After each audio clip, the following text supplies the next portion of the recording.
Welcome, ladies and gentlemen, to another episode of Breakfast At. I am here with Coy, Woodrow, Yonce III, and we are here at Cottonwood Cafe. I just want to say it's a pleasure to have you here, sir. I guess this is an exciting opportunity. We've dove in on our own, but the opportunity to have you at the table and explore a little bit further has been kind of an interest of mine. Before we go into it, I always ask the guest, if you had one meal that reminded you of home, what would that meal be? Well, we ask the serious ones here. Serious questions. Probably the thing I remember my mom making the most was pancakes, but made out of cornbread. Oh. And Cornbread pancakes. anytime she would make like a pot roast or chili or like something you could dip bread into, she would make these big cornbread pancakes.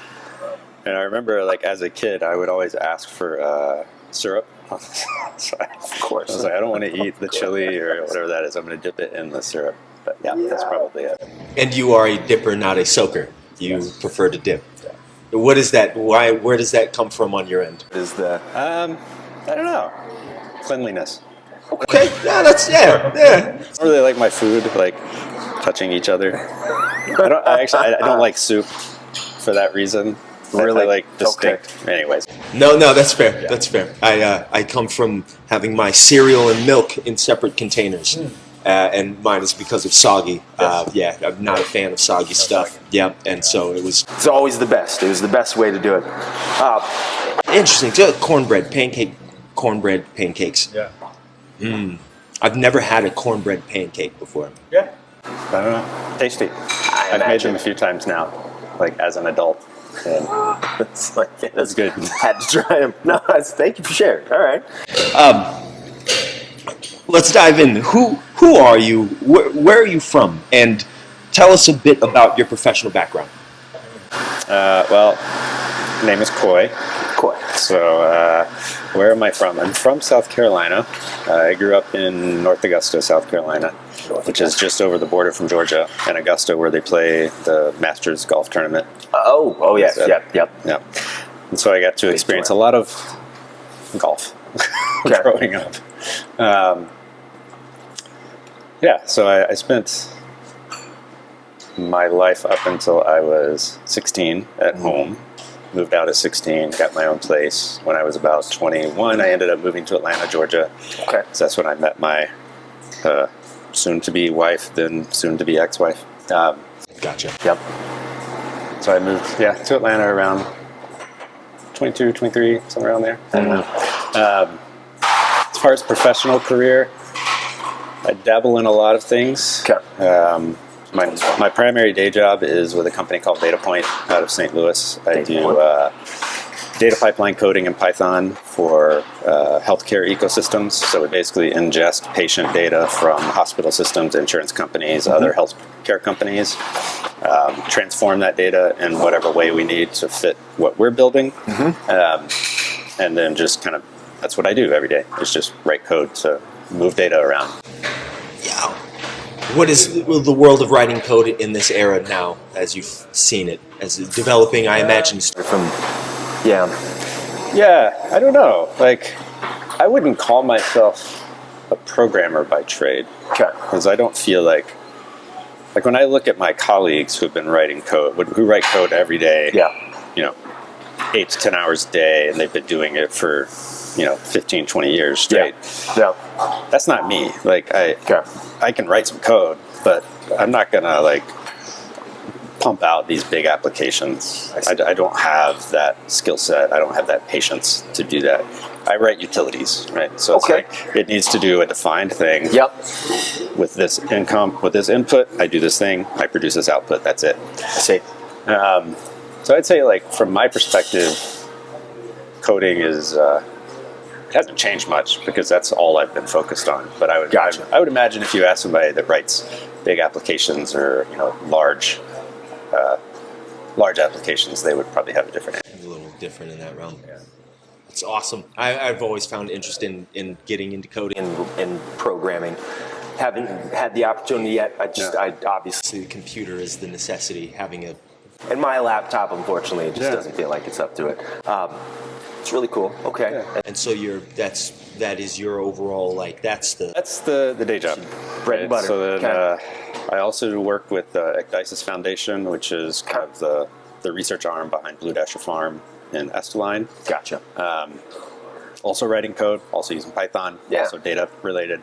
So I take audio streams. So I won't try to succinctly describe what Blue Dasher Ecdysis does, but the idea is that they're changing agriculture by teaching farmers more sustainable farming practices. I see. And part of that is they go out to the farms, they collect samples of insects, they collect samples of the soil, they sit down, which is the more important part, they sit down with the farmers and have a conversation. And they're like, what are the challenges that you're having?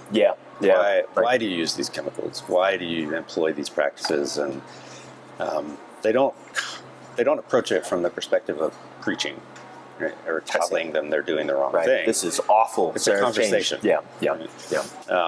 But part of what they collect is also audio recordings of the farms while they're there. I see. With the idea being, we're going to analyze those audio recordings and see what we can determine as an indicator of a healthy or non-healthy farm. I see. And if there's a lot of birds, if there's a lot of insect noise, those are good things. Yeah. You want your farm to sound organic. If there's a lot of quiet, that's probably not the best, right? Or if you only hear mechanical noise from the existence of human beings and a nearby highway and airplanes flying over, also probably not the best, right? So we're taking these, I take all the audio samples that they collect. I've developed the data pipeline that extracts audio signals into different bands because birds operate at a different band from humans, insects operate at a different band from birds. Oh, that's cool. So I can filter out those bands, and then I can determine, with the help of some open source libraries that we found, there are these types of birds present in this audio recording. And so that's kind of where we are at the moment. I see. Is we can identify, there's a cardinal based on the sound that cardinal is making. The next step then is to determine, are those birds in distress? Or are they happy and thriving? Are there more of them the next time we come back to sample the farm? Determining the healthy environment, determining the health of their own presence is just as important as determining them being present. Wow. Yeah. And then eventually you get to the point where, like, okay, we're going to do the same thing with insects. Like, how many crickets do we hear? Are they in distress? Or are they not in distress? And eventually we want microphones in the soil. Do we hear the presence of organisms underneath the ground? And what does that look like? And the ability to make those distinctions is there with the technology now? Because it's all based on, it's kind of similar. Many years ago, I was working on a project with Panasonic, and one of the things they were doing was they were working with, I think it was the city of Denver. And they were putting up cameras all over downtown in Denver. Yes, gotcha. And the idea was not just to keep an eye on things that were happening downtown, but they installed microphones in those cameras. And so they could automatically detect if they heard a scream, because that's obviously going to be at a higher pitch than normal talking, or breaking glass. Alexa does this now, right? You can tell it to listen for breaking glass. And so it's kind of the same principle, right? Your happy, healthy insects and happy, healthy birds have a distinct, like, hum, if you will. Gotcha. And anything that disturbs that is going to cause a disturbance in that hum. And so we can detect that through the audio signal. Wow. So that's second job. Third job, I roast coffee here at Cottonwood.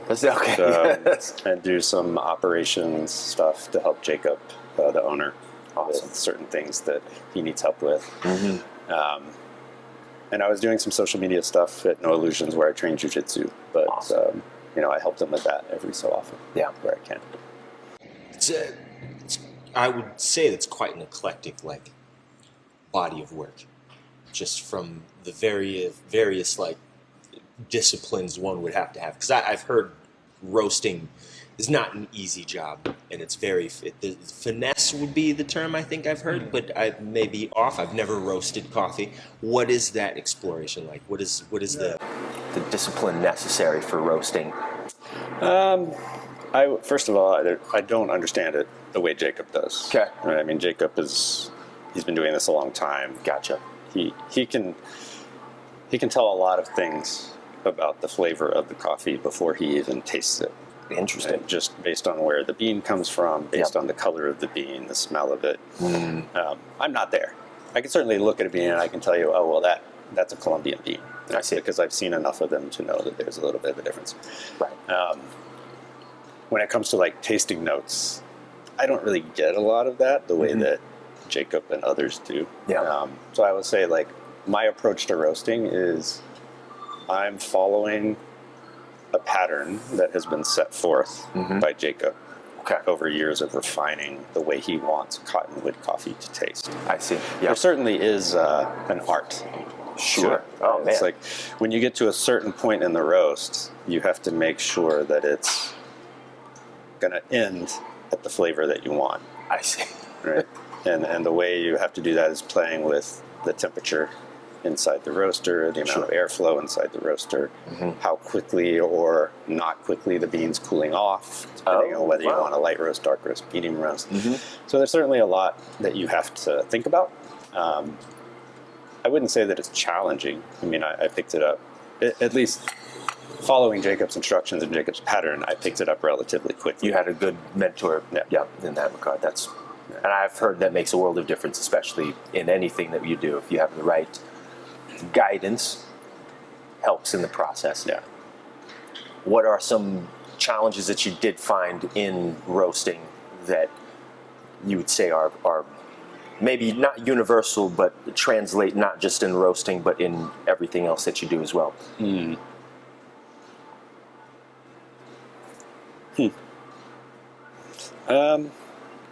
I think that one of the things that has to exist when you're roasting coffee, and generally when you're doing anything, is being present. Yeah. And I think it's very easy because there's a lot of downtime when you're roasting. Okay.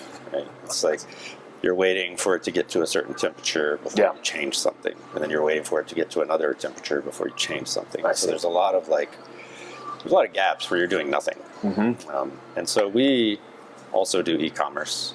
Right? We sell coffee online. Right. Distributed. We have wholesale customers that we have to fulfill the needs for. Have to stock our own shelves. And so there's a lot of things you do like while you're waiting. Okay. And so I think the biggest struggle for me wasn't in the roasting process. It was in the multiple other things you have to be thinking about while you're roasting. And I think that that's generally, for me, a challenge with anything. I tend to have a very busy brain, and sometimes it's hard to shut it down for a defined period of time, right? And jiu-jitsu is similar, right? Because the reason I love jiu-jitsu is because it forces me to be present. I see, yep. When you're grappling with someone, you can't be elsewhere. You have to focus on their movement, their body weight, which direction they're going, what they're trying to do, predicting what their next move is going to be, and then doing something. Right. You have to figure out what that something is. There's not really a lot of opportunity to think about something else, and if you do, you're just going to get smashed and not make it very far. Right.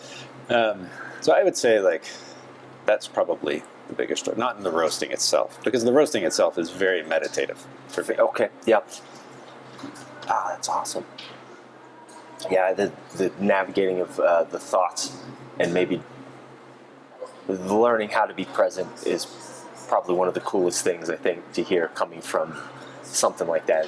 Because what are the things that we do to be present, and how do we focus on?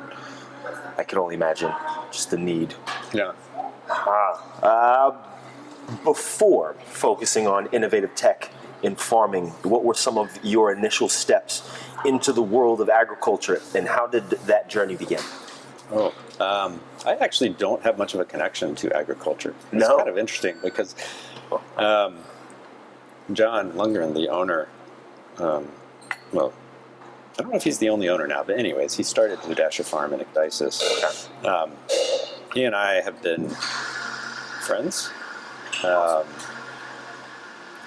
since pretty shortly after I moved to Brookings, which has now been 14, 15 years, somewhere around there. Oh, wow. When I moved here, I had this idea that I wanted to make a video game. Okay. I was like, I feel like I could do this. My oldest daughter was about 5 or 6 at the time. Okay. And I had started sketching out like this game about bees. Like you play as a bee, you collect what you need you could go pollinate flowers, you pollinate blueberry bushes, you pollinate all of these things. You take what you collect back to the hive, you exist within this community of other bees. Yeah. What is that? How do you explain what that looks like to a child that was about my daughter's age at the time, 5 or 6? That was the idea. Dude, that's... So when I realized that's what I wanted to do, and I knew I was moving here, the first person I contacted was the animation professor at the university. I was like, do you have time for coffee? So we can just sit down and like talk about animation so I understand how it works. The second one was John. I see. Found out one of the world's best entomologists lived in Brookings. Wow. And at the time, he worked for the USDA. Okay. And they had a research building somewhere that way. And so I had the distinct pleasure of like going to visit his lab and just talking with him about bees. Right. Right. I learned so much. Took my daughter with me because she was homeschooled, right? So it's like she could go anywhere I was going. Yeah. It's like a field trip. And so I would say like that was honestly my first introduction into anything agriculture related.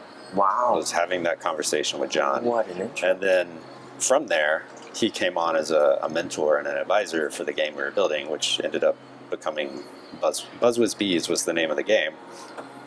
And I formed a company around it, and we started building this game. Okay. We lost ourselves along the way and shut down. But we did get the first version of that game built eventually.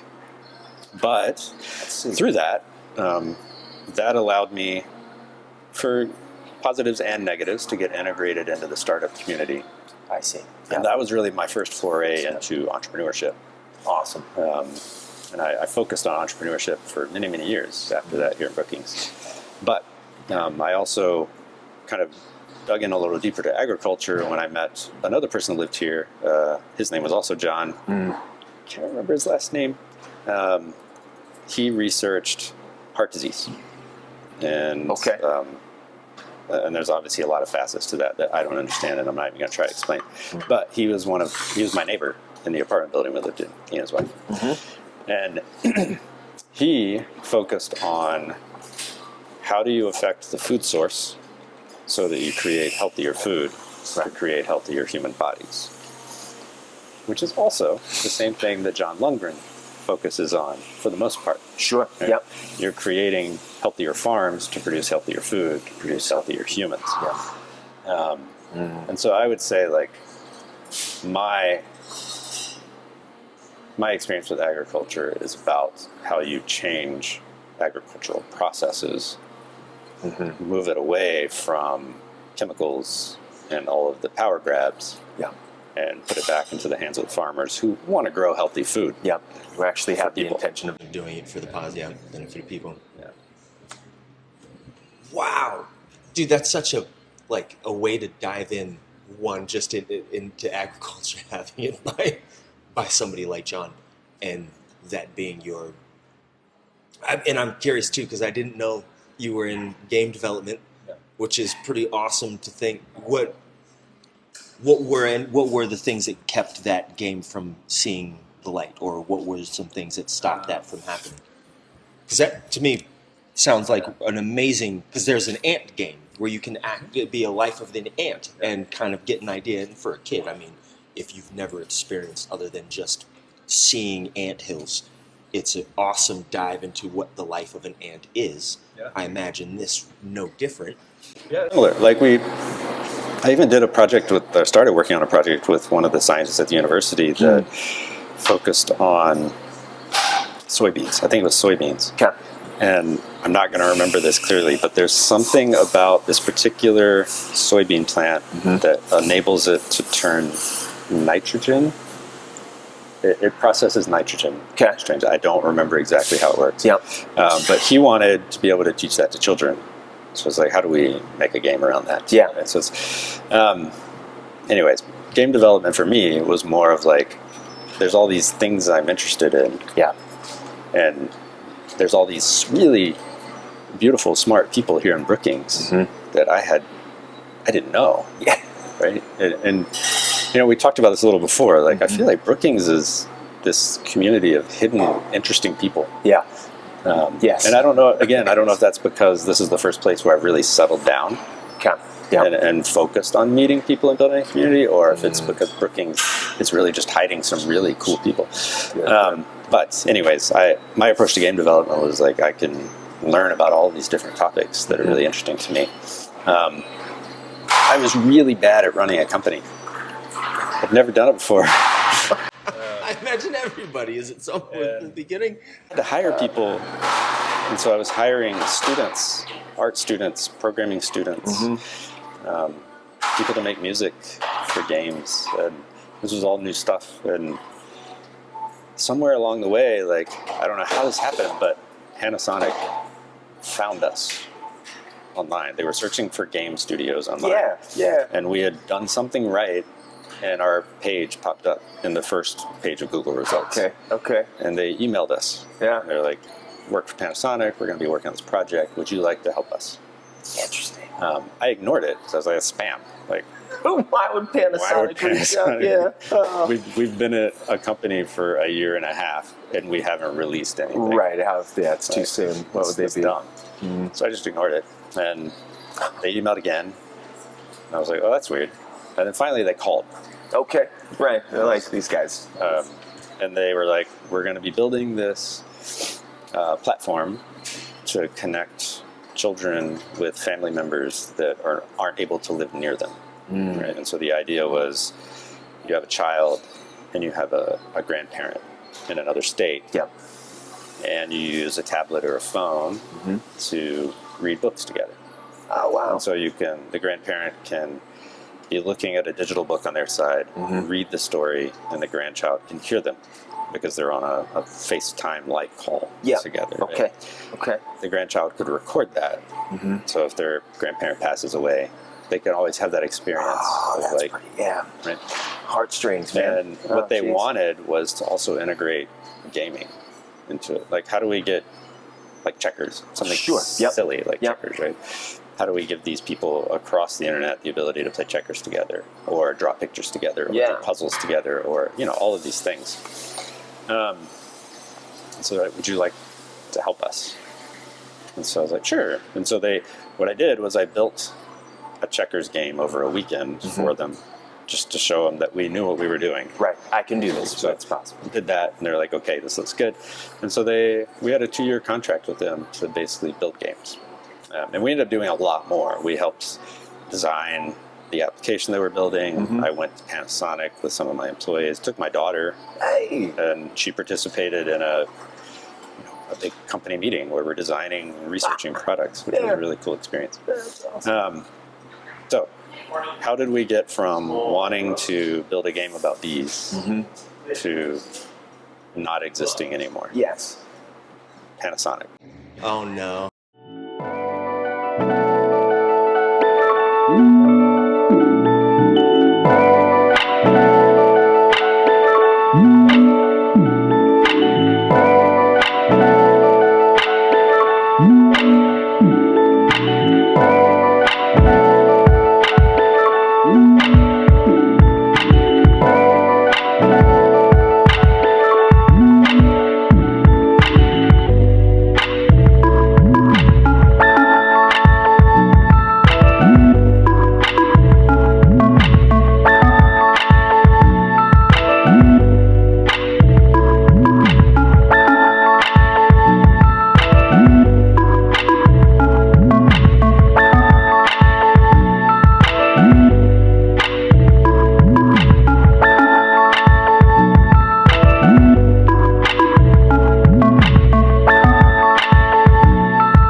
Okay. It's, I got more focused on keeping them happy, building the games that they wanted, hiring the people to be able to do that. And eventually along the way, we started doing the same thing for another company, and then another company, and another company. But we weren't really making enough money other than to keep building what they wanted us to build. I see. And about the time, like, I had that realization that we're no longer doing what I thought we would be doing. Right. My twins were going to be born. And I also had a day job. Like, through all of the game development stuff, I had 2 jobs out before that. Yeah. In addition to. I was like, well, something's got to go. And so we ended up shutting down. I shut down the game studio and quit one of my full-time jobs, kept the other one, and just focused on children at that time. Man, I mean, that's such an interesting dive too, because my enjoyment with games and just the prospect of game development, I've dabbled or talked about it, but to hear and meet somebody who's gone through the gamut, and then just the things that come up that I guess you wouldn't know until you're in it. It's like, we had the ambition to do it, but then there's the ask from the people who pretty much are providing us funding. That's the thing. Like, you have to make the decision of doing your passion, which means you're going to fund it yourself. Yeah. Yes. Or you're going to ask for funding from people, which I pitched to angels and VCs, and ultimately decided I don't want their money because I didn't want them to have control. Which is fair. And then gave it up to Panasonic anyway, right? So it's like, you have to and that's when I decided I never want to run my own company again. Yeah. I don't want to be an entrepreneur. I don't have the skin for it. Fair. It's fair. And I'm not good at running. I'm not good at leading people in that way. And there are other people that are better at that. That's fair. Would you ever consider diving back into game development again if it ever came up? I played around with it. Yeah. Probably not. Okay, no, that's fair. It's a lot of work. I imagine it is. I also have this problem of I want to be able to do everything on my own. Because my time as a parent, and every other week a solo parent, day job, and other things that I work on. I have to be very controlled with how I spend my time, so that I make sure I'm focusing on the things that are making me a better human, making me a better parent. And it just doesn't fit. It's too much. To be able to acknowledge that, I think, takes a lot. Just the ability to say, you know what, this is more than I need. Even if it's something that you enjoy, how difficult it is to let go of the thing, because I have other obligations that are probably a little bit more important. And then being a parent on top of that. I think that being a parent actually affords you the opportunity to explore more of your passions. I love games. I love playing games. I love building games. And one of the things that I've been able to do with all of my kids is make board games. They're like, wow. We'll be out and they'll be like, we want to get this board game that does this. I was like, well, why don't we go make it? You can see how it works. And so we've built, 10, just with my twins, who are now 9, we've probably done 8 to 10 board games that we've made on our own and sit down and we play them and iterate over them. And so I think there's opportunities to do things. And I think this is actually where one of my struggles really lies, is I take my passions and I turn them into work. I see. When what I should really be focused on is just enjoying the thing. Right? So when I'm building games with my kids, the joy is in figuring out this game mechanic. We made a board game about we have ferrets. And so we should make a game about ferrets. So, okay, so we built this board game where you're a ferret. Okay. Right? And you have this opportunity to escape your enclosure. And the goal of the ferret is to collect as many things around the house, because that's what ferrets like to do. That's it. And get back to your enclosure before your owner realizes you're gone. That's the goal of the game. And it was so much fun to figure out all of these mechanics to make that happen. And my 9-year-olds were involved in doing that. But inevitably, there's a thought like, this is a really fun game. Yeah, I should find a designer. I should find somebody to help me turn this into a board game. I should explore like selling this. Made it become work. And I was like, oh my God, that sounds so tiring and just so exhausting. Like, why can't I just enjoy the game? Right. Similar, like, I love Cottonwood. I enjoy the coffee. I enjoy the atmosphere. I love Jacob, Rachel. And it's like, how can I help?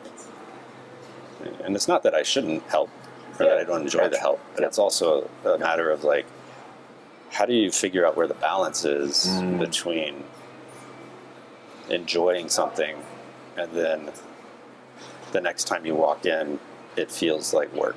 Yeah. Where is that line? Yeah. And I find myself straddling that line more than I like, when I should really just enjoy being present.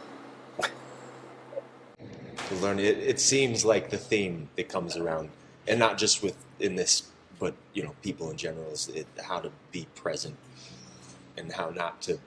Because I feel like that's the thing, we get into this spot where it's the enjoyment of it then becomes, well, how do I find myself sustained monetarily by it? Right. Which is an absurd thought, right? To me, it's an absurd thought. Like, your enjoyment of something should not be tied to being able to make a living from that something. And if you get to that point, was that the right decision?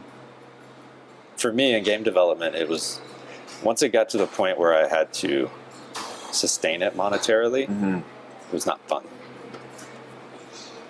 Then it's just work.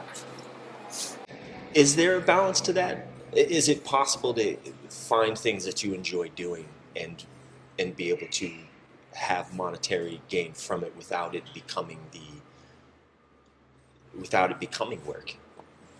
Because these people talk about you enjoy what you do, you never work.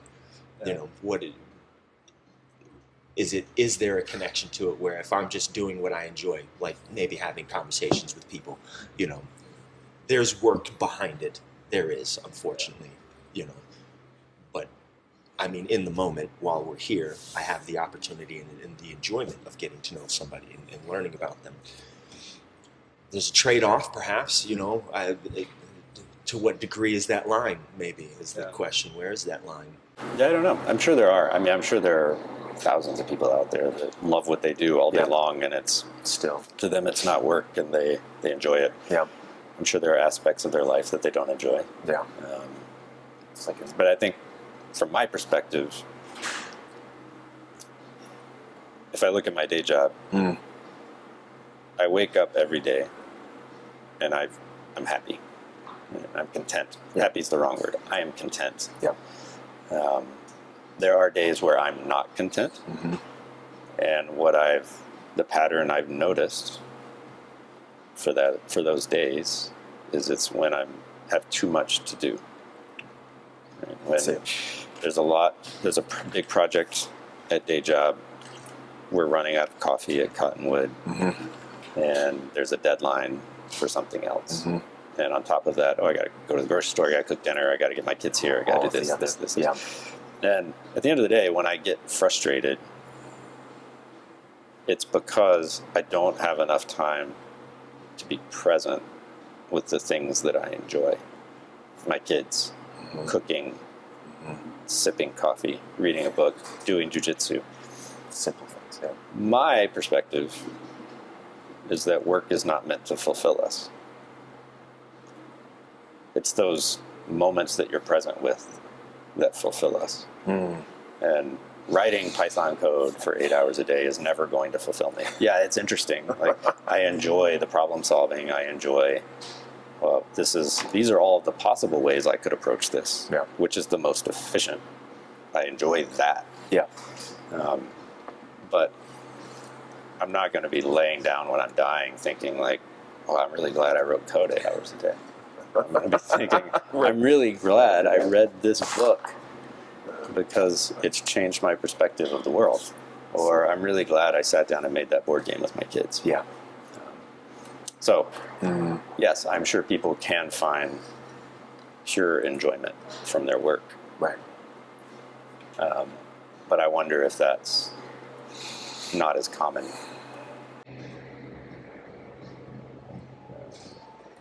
Moved out of the prospect of work being that which sustains us. Now it's the thing that we kind of use to define us. Yeah, that's why when you asked the question, you started the conversation. What defines your professional career? And I feel like that's how most people start conversations. Like, what do you do? Yeah. And what does that mean? Yeah. Usually the answer is, oh, well, I work at this place. I work at this place. And I try to be very focused on when somebody asks that open-ended question. You didn't, like, you framed it professionally. What is your professional career, right? So that makes sense. But if somebody just randomly comes up to me and says, like, what do you do? Yeah. I'm a parent, right? I parent my children. Yeah. Yeah. That's really what I do. Yeah. Until the point that I no longer need to sustain them just by myself and they can sustain themselves. Yep. Then at that point, maybe the answer is different. I see. I don't know. But that because they are present, because they are still in the development process and phase, that's something you would consider fundamentally as your task in life right now, is to make sure that they're... That's my only task. Fair. That's Okay. to be a good parent. Yeah. And there's so many things that go into that, right? In order to be a good parent, you have to be aware. Right? That frustration thing, right, that we were talking about. Yeah. When I realize I'm getting frustrated and I think it's my kids that are annoying me, it's not. It's the fact that I really want to focus on doing something with them, but I cannot because I have to work. That's what's frustrating me. It's not them. Yeah. And so, yes, what defines me right now in my life is being a parent. And there's a lot of human development that goes in to being able to create good humans. You have to be aware of all the things you're feeling, how the world is impacting you, how you distill that down into something that a child can understand, and how you live your life really affects the way that you're able to parent your children. Or be a good friend, or be a good partner, or whatever your passion is. Yeah. I would say secondarily, like, there's a lot of things that I'm passionate about, but ultimately it just goes down to I'm passionate about them because they make me a better human, which makes me a better parent.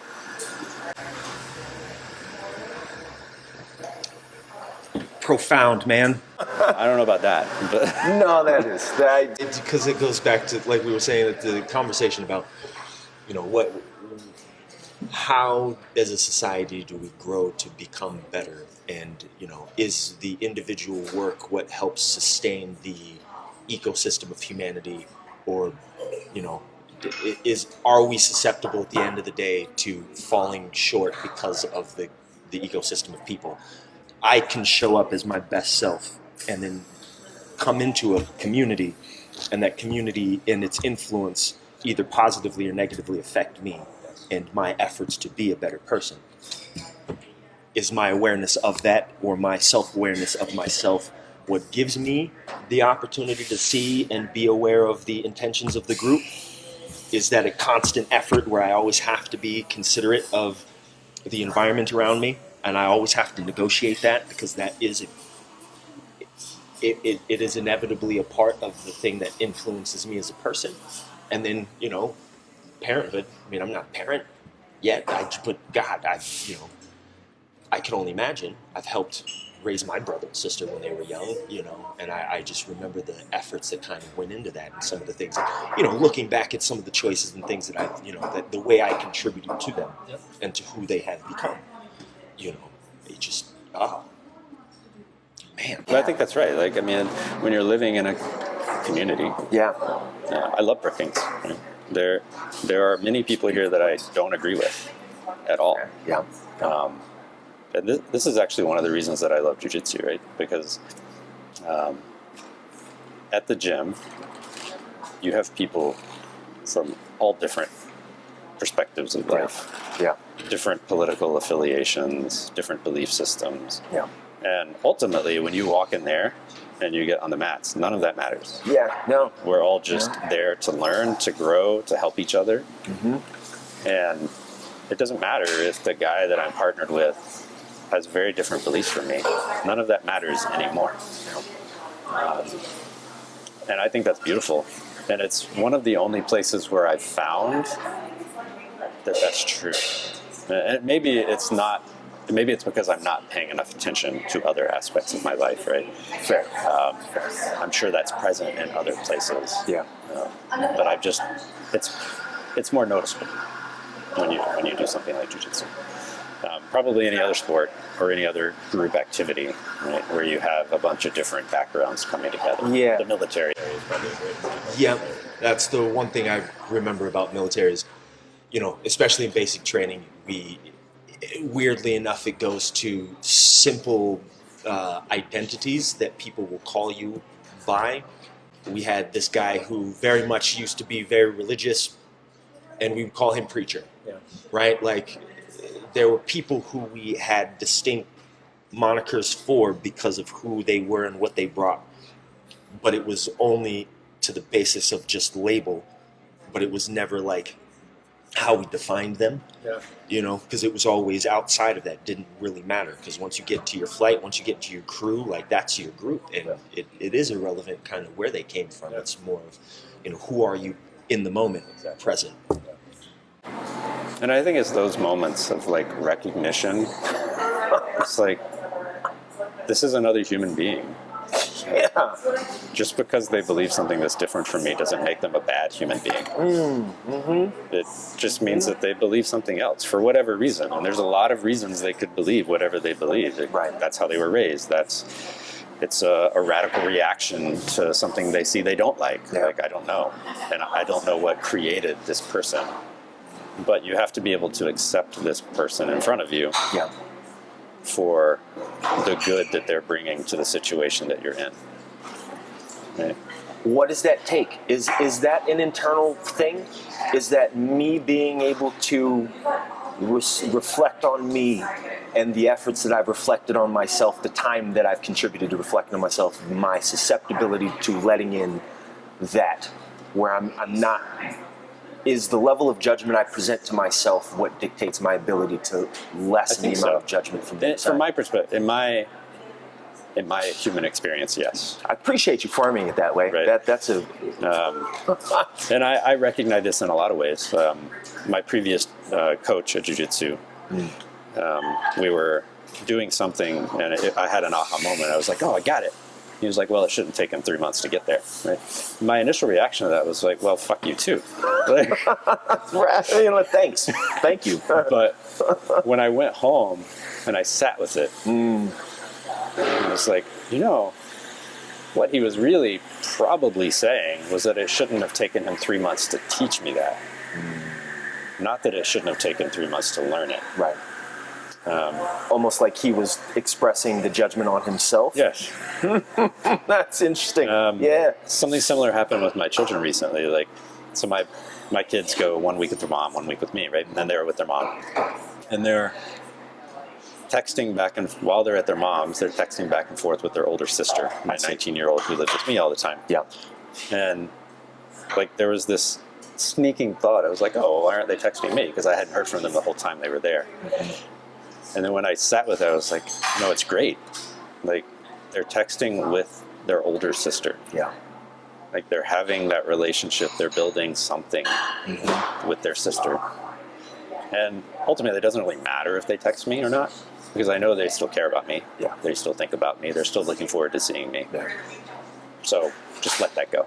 Right. So I think it is like the perspective that you're bringing into an interaction. And recognizing that no human is perfect.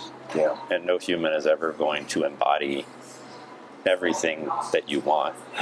And so you have to accept everybody for what they bring to whatever interaction you're having. Almost like, if I can't accept myself and accept that there are things people are going to have to accept about me, how can I accept it in other people? Yeah. Yeah, I mean, everybody has flaws. I have a lot of things, right? And knowing that I have my own flaws, and this past week, I basically disappeared from Cottonwood because I was so busy with other things. Yeah. And Carrie at No Illusions texted me at the beginning of this week. He's like, "Hey, haven't seen you in a while. Are you okay?" And when I saw it, I was like, wow, like Carrie just had a baby. You know, Congratulations. Yeah, no, that's right. Yep. He has a partner to care for. He has a gym to run. Yeah.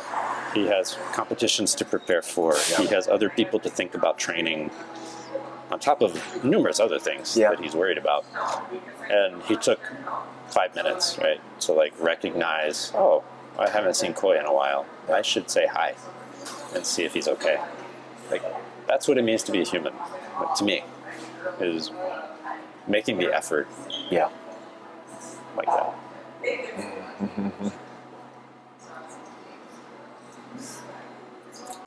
What does it mean to be human?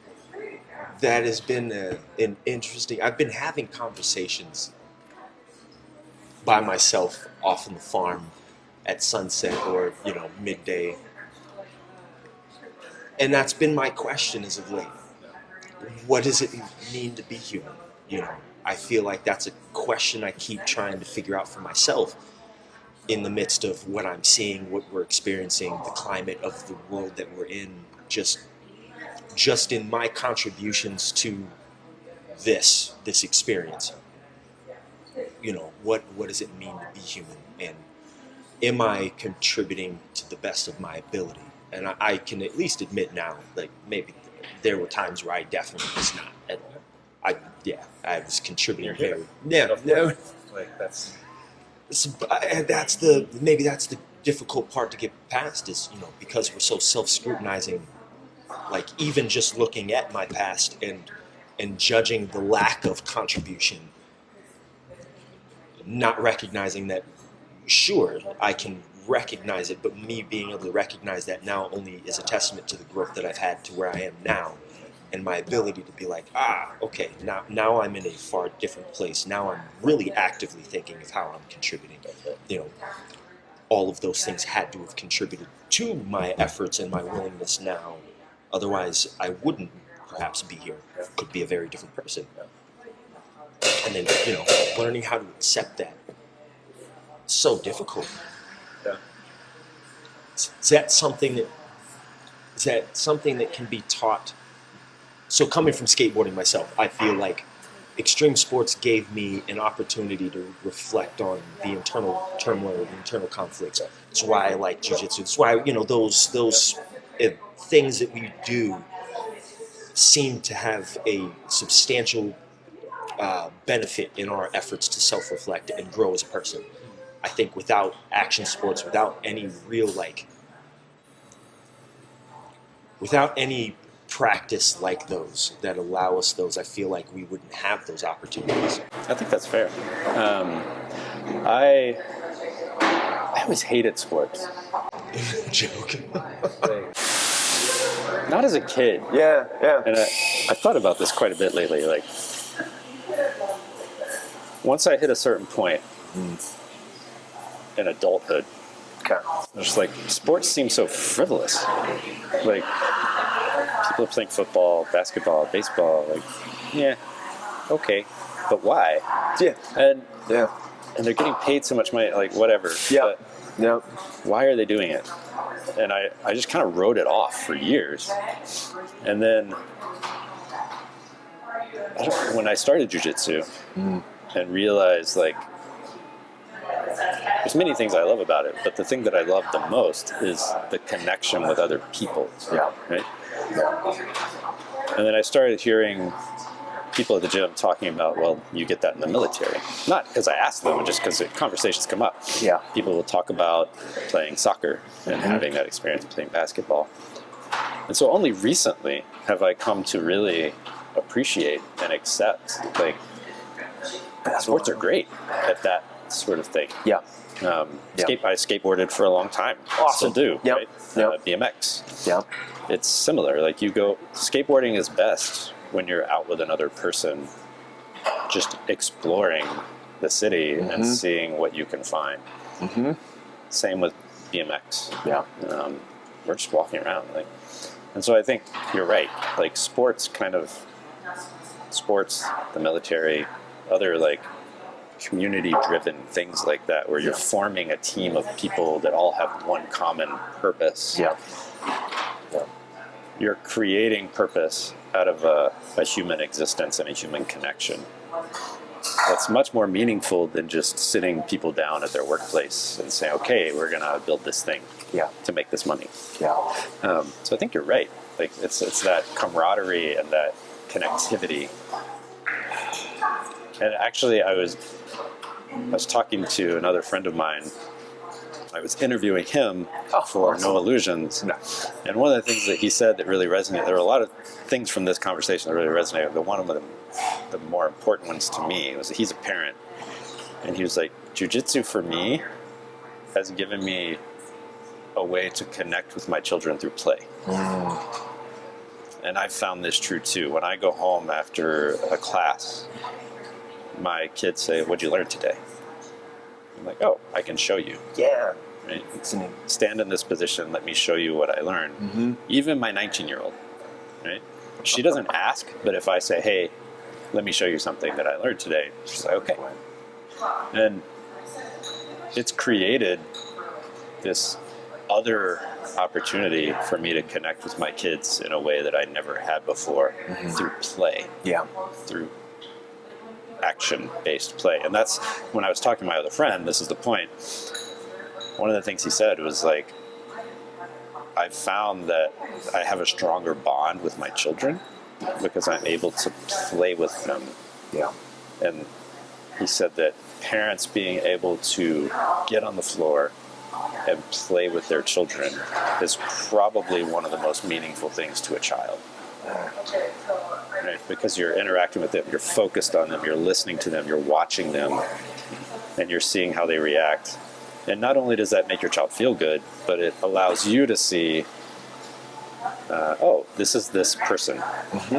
This is how they're unique. This is their individual personality. And it just tailors the way that you parent. And all of that comes from like one little, just like wrestling on the ground. Yeah. Something simple. Yeah. I just thought that was really profound. There's this argument I've been trying to pose in regards to us as people, and you know, we have these labels that we create, like you're an adult, or you're a child, or you're this. I don't believe at any point we are any less a child at any point of our life, except for perhaps the gauges and judgments that our society put upon us. I have to start becoming an adult. In the essence of the adulting means that I have to start having more responsibility, or be more responsible, or present myself in a very specific way. But I am still no less a child at heart than the 5-year-old me, or the 10, or the 15, or the soon to be 40-year-old me. I'm no different. I'm still a child at heart. I'm still developing. The only difference that has changed is perhaps the form in which I have grown into. It sounds like something like that, not only for the growth of the kid that you are teaching and being able to bond with, but maybe even the inner child of self. Oh, absolutely. Yeah. How often do we get to look back at ourselves? I mean, how many grown adults forget about their inner child? And how many opportunities did they have to look at play as a reframe of like the things that they had lost in their development into adulthood, or whatever identity they had to shed, like some of those things you had to kind of let go down the road because I had to focus on this. I couldn't focus on the thing that I enjoyed, the thing that gave me passion, the thing that I was driven to do because I loved it. I had to go to work. And I always wonder how many of perhaps the conflicts that we have now in this day and age is because we've lost connection to our inner child, because we've lost that place. I know from my experience, like, I lost that when I had this idea, like, being an adult means you have to make money. Yeah. But that's ultimately, in very simple terms, that's the way that our society is built, is that being an adult means making money. Yeah. And making money means you don't really get to do the things you enjoy. Right. You sacrifice Always. what you love doing for... Maybe that's not true for everybody. I'm sure it's not. I'm sure there are lots of people that love what they're doing and they make money for doing it, and that's awesome. And I enjoy what I do, but what I do professionally does not define the things that I enjoy. I program by trade. If I had the opportunity to never touch a computer and a phone ever again, I would take it. I would quit my job. I would work here and roast coffee and love it. Yeah. Right? Or I would go train jiu-jitsu and that would be my life. Right? Yeah. Probably a bad choice for an almost 50-year-old. But, come on. It would be much more fun. Yeah. And so I don't think that your professional trade should always define you.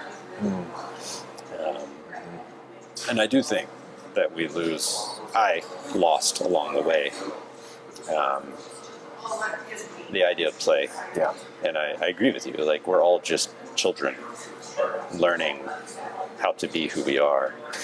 And we reframe that year over year over year over year. Yeah. Or you should. Yeah. I personally reflect, at the end of the week, at the end of the month, at the end of the year, It's a helpful practice. how was I? Yeah. And what should I be doing differently? Yeah. And a lot of that comes through play. Yeah. And I think that's why community is so important. Coming to Cottonwood and sitting here and just hearing people, or randomly running into someone that I know, and having a joyful conversation with them is a connection. Yeah. Going to play basketball with someone is a connection. Going to cook with someone and watch a movie is a connection. Yeah. And really that's what it is, and that's what play is. Yeah. Is a connection either with yourself, if you're playing alone, but more importantly, when you're around other people as a child and playing, you're learning how to be a human. Corey, I appreciate this opportunity, man. Again, like being able to connect with folks who, in the process of their own understanding of their life, you seem to have such a sense of yourself. But I at least I feel have this understanding and respect towards what it sounds like the efforts that you have taken to get there. I don't imagine they were easy. I know, at least in my own self-reflection, it has been the most difficult part of my experience. Yeah. And I am at constant efforts trying to reevaluate what that looks like, how I'm contributing, how I'm presenting myself. And it seems like I'm grateful to know that I'm not alone. And I know that I'm not alone, but it in this society it feels like it's framed to make it seem like we're by ourselves. Absolutely.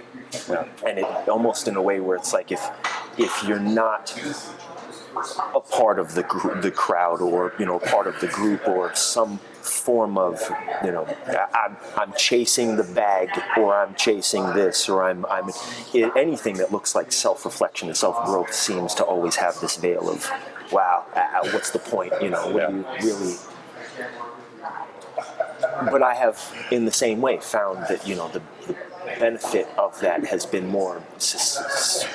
had more benefit for me. The benefit of it has helped me in my sustained efforts to contribute to the best ability, so I can show up for the people that I work with, so that I can show up for the people that I have in my circle and realm of the sphere of communication and contact. What seeds do I plant today that help another person in their efforts to figure out themselves? Yeah, and with no inherent benefit to you necessarily. Yes. Yeah. Because I may not benefit at all from it, but should I?